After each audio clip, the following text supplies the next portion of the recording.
At this time, I would like to invite Dr. Alma Golden to the stage. Alma is the Senior Deputy Assistant Administrator in USAID's Bureau for Global Health, who will be giving the welcome remarks. Dr. Golden is a pediatrician by training that has worked in private pediatrics, indigent health services, academic medicine, public health, healthcare administration, and health policy. During her career, Dr. Golden served as a faculty at both the University of Texas Medical Branch and Texas A&M Health Science Center. She also served as a presidential appointee from 2002 to 2006 as Deputy Assistant Secretary for the Office of Population Affairs in HHS, which included family planning, teen pregnancy prevention, embryo adoption, and abstinence education. So welcome, Alma. Thank you. What an honor to be here, and welcome to this important conference. It's one that is near and dear to my heart, and not only from the work that we're doing in the Bureau, but for also the things that I've had a privilege to do through my life. And I'm always impressed when people start listing all the things that I've done. It sounds like I can't keep a job.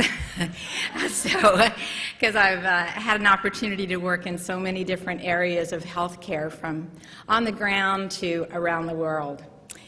The topic we have today on resilience, it really asks a lot of questions within itself. One is, what is resilience? How do you measure it? How do you develop it?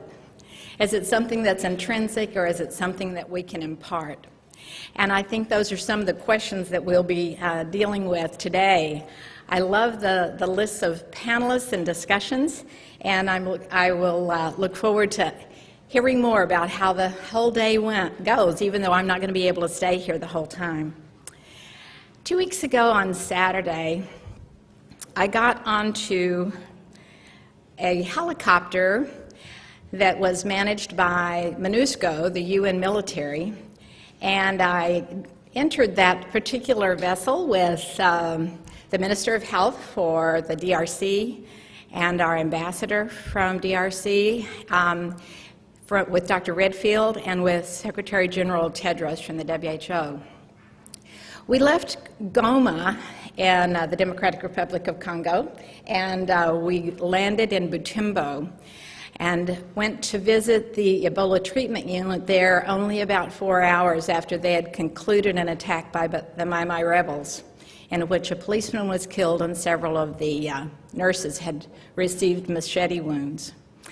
It was a kind of an amazing experience in so many ways, and we all got there and we started to look around, and I was having trouble listening to the lady that was directing the tour when a gentleman came up behind me, and Ambassador Hammer, and he started telling us secondhand and then directly from him about the unit, about the functions of each compartment, about the people that were working there. And after a few minutes, when I really keyed in to this tall, good-looking American that was giving us this guided tour, found out that he was Dr. Ian Crozier. Some of you may know his story. He actually contracted Ebola when he was working in West Africa in the 2014, and he was life-flighted out near death. He was in intensive care on life support for several weeks, and then he continued in intensive care for another month or two, and he was on rehabilitation for an extended period of time. And you have to stop and think, why would someone who almost died, essentially should have died from Ebola, turn around and go back into a fairly remote village where people are also suffering from that disease? What kind of resilience does that actually illustrate? And he was not the only resilient person there. There were several of the Congolese nurses who had just been attacked, who had just been stitched up from this attack and the machete wounds, and they expressed determination also. They wanted to address the health needs of that area. They wanted to be responsive. So basically, When we look at resilience, let's say we're looking at Dr. Cozier. His resilience is not predictable on one or two measures. It's truly multidimensional. He's a man that has a lot of training, but his infectious disease training didn't prepare him to return to that environment. He's got experiences in terms of where he was raised or his physical attributes or whatever, but a lot of what is driving him back into service there probably has to do with his support systems, with his compassion, his innate compassion, with his family, with his faith. We need to remember that as we look forward and look at how do we build resilience. Resilience is defined as tending to recover from or adjust to shock or change. As health systems, we need to be looking at what that means as well, and look at it from a multi-sectoral methodology. As I mentioned, I'm a pediatrician, and I did have the privilege of developing and running maternal child health programs in rural East and South Texas for a number of years. So when I was putting in those 16 clinics or recruiting providers and so forth, we realized that we were going to have to be able to have systems that identified who we're serving, what they need, how we provide the services, and what that how that responds to the need. So the systems need to have the capacity to identify not only child mortality, but also the root cause of that mortality and guide us in terms of how we respond. So as the countries become more self-reliant through their workforce, through their governance, through their communities, we recognize that these populations, if they're healthy, can be much more productive populations as well.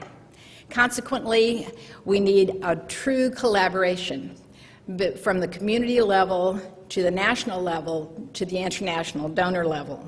We need to be able to see country commitment, both philosophically and financially, to what they're doing. This means that we need to build a partnership that goes multi-sectoral. One of the things that we've recognized is that some of the stronger health systems have a comfortable link between many different areas.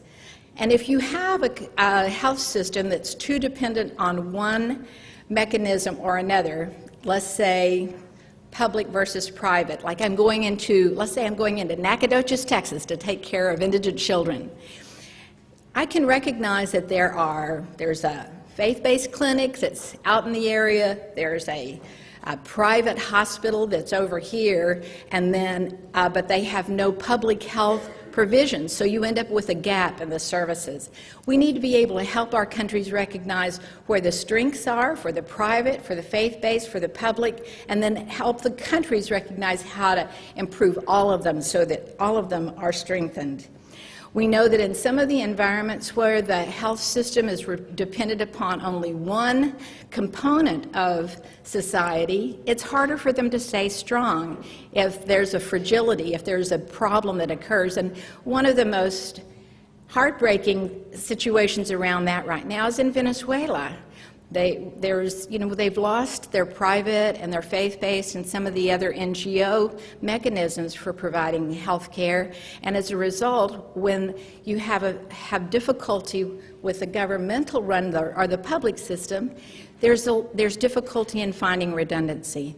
So part of the resilience that we need to be dealing with today is how do we see where the strengths are in each country? How do we encourage all of those? And how do we help link them so that there's a common desire to get the accessibility so that everyone has an opportunity to find health care. There's an accountability so that folks are able to recognize the quality that's there and that they have people to talk to and share with. There's an affordability, so no one's shut out, and so that it's reliable. There's a quality, there's a strength that can be depended upon across the different sectors. Self-reliance is where we are going in USAID. We call it the journey to self-reliance. But self-reliance is not going to be effective if we don't have resilience. So this is absolutely critical to where we go next. We need to recognize that many of the community health approaches are outside of the health system. All of us are aware that many of the predictors of actual population care, nutrition, safe water, environmental and air conditions, community standards, family support structure and stability, faith, religious beliefs and practices. Some of these are outside of the faith of the healthcare system in a formal sense, but we know that many of them impact things very greatly. One example, looking at U.S. data that probably can be translated in other places, there's actually one factor that is able to do several things, and that is to improve the uptake and consistent use of family planning, to improve the participation in antenatal care, to increase the immunizations rates of children, to strengthen the possibility that children attend and complete school. All of those things can be predicted by one interesting factor, according to a lot of the data that we get in the United States, and that is the engagement of a caring, informed father. If we have factors like that, that we can recognize are outside the formal health system but impact the use of the health system, how do we engage that? How do we improve the chances that we engage fathers or community leaders or faith-based organizations, or the community standards developers who actually do the water and health and sanitation? How do we leverage that in an appropriate way without trying to take everything onto the health system? Because they can be complementary to everything we do if we address it in productive ways. And in some of our countries, we really have a new opportunity to leapfrog potentially in terms of how we address those factors. I'm very excited about today's discussions. I want to thank you for the opportunity to be here and to share remarks with this distinguished audience. You really are some of the folks that are going to make a big difference in what happens around the world in terms of health systems. I want to encourage all of us to look not only at how we address the issues related to regulations, which are so important, to healthcare training, which is so vital, to assessing needs, which we can't target what we're doing if we don't do that, and to assuring quality of care. All of these are critical to what we do today, and I think they're all going to be covered in such wonderful ways throughout the day. But the bottom line is, to a certain extent, the resilient health systems are going to be dependent upon the resilient people that are in this room, and that those that we interact with, and the community levels, like those wonderful community health workers that we all have seen around the world, and like the doctors and the determined and thoughtful leaders of healthcare around the world, like my colleague here from the Democratic Republic of Congo, who I saw just two weeks ago, Dr. Mayala. So resilience is essential on many levels, and I applaud your work on this today. Thank you so much for letting me be here today.